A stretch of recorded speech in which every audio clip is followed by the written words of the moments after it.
Worldventures is becoming a magnet for success because it's basically the nature of what we're all about.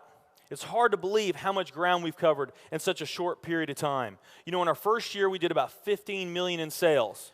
Our second year, we closed out at right at $50 million. That's over a 320% increase in our second year. And we are totally convinced that we will clear in our third year $100 million. And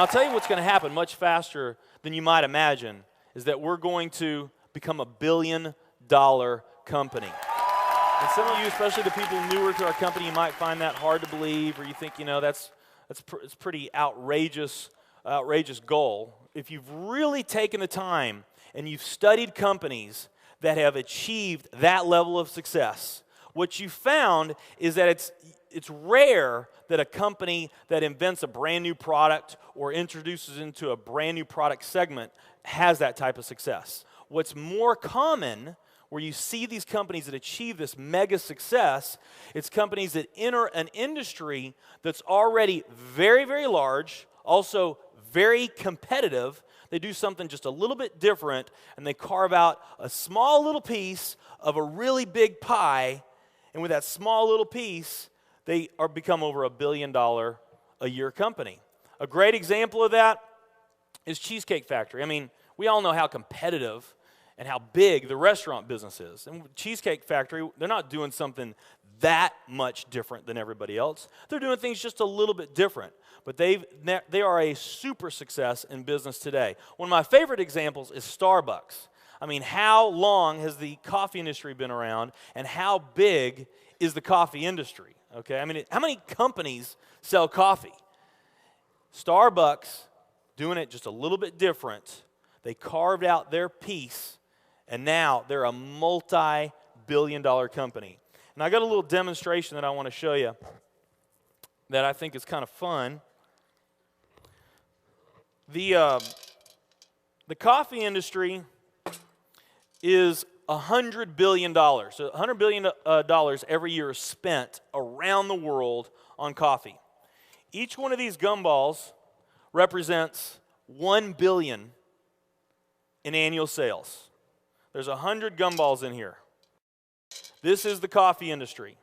So Starbucks, if they want to, let's say they're brand new and they're starting out, and they've got this goal to become a $1 billion company, they need to carve out 1% of that pie. So they would need to have this much of that pie, 1%. So it's really, you know, a small percentage of this overall pie.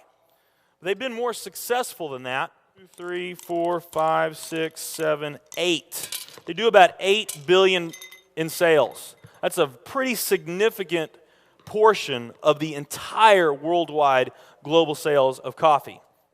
The nutrition industry is $226 billion every year is spent on nutrition. So again, each one of these gumballs represents $1 billion in sales.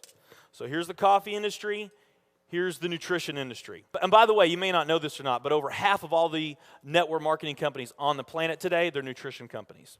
Now let's talk about the travel industry. We need a bigger vase here. All right, here's the travel industry.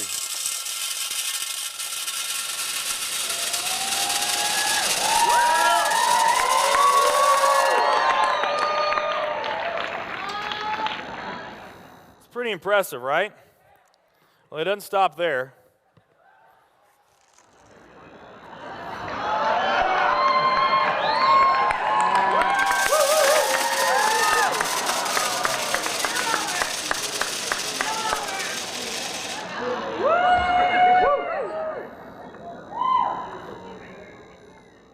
That's pretty big, right?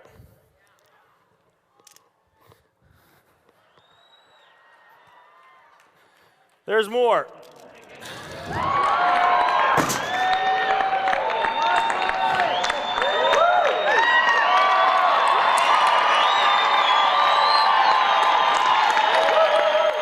But wait, there's more.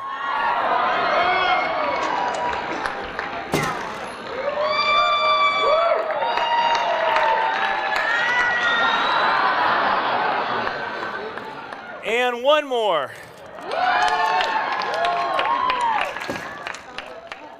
All right. So here's coffee. Here's nutrition, the entire nutrition industry. Here's travel.